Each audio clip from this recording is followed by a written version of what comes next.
সরকারের 5 বছরে 25 কোটি বৃক্ষরোপণ জাতীয় কর্মসূচির অংশ হিসেবে কক্সবাজারের উখিয়ার পালংখালীতে দ্রুত বর্ধনশীল বাগান পরিদর্শন করেছেন পরিবেশ, বন ও জলবায়ু পরিবর্তন মন্ত্রণালয়ের প্রতিমন্ত্রী শেখ ফরিদুল ইসলাম এমপি।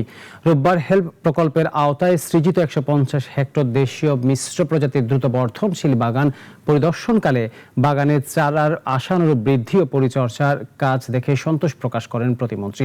পরে তিনি সেখানে একটি নিম ও একটি চাপালিশ গাছের চারা রোপণ করেন। চট্টগ্রাম অঞ্চলের বন সংরক্ষক মিহির কুমার দে সহ সংশ্লিষ্টরা এ সময় উপস্থিত ছিলেন। 3,75,000 মতো এখানে মনে সম্ভবত গাছ লাগানো হয়েছে। আমার যতটুকু হিসাব আছে 3,75,000 এই পাহাড়ে ফলজ, বনজ, ঔষধি সব ধরনের গাছ এখানে লাগানো হয়েছে এবং 30 প্রজাতির। আমি মনে করি যে আমাদের যে উদ্দেশ্যে আমরা এই কাজ শুরু করেছি সেটা হয়তো বন বিভাগের সহযোগিতা এবং সাধারণ মানুষের অংশগ্রহণ এটা পূর্ণতা পাবে। আমরা সারা বাংলাদেশ জুড়ে ইতিমধ্যেই আমরা 2.5 কোটির উপরে গাছ লাগিয়ে ফেলছি।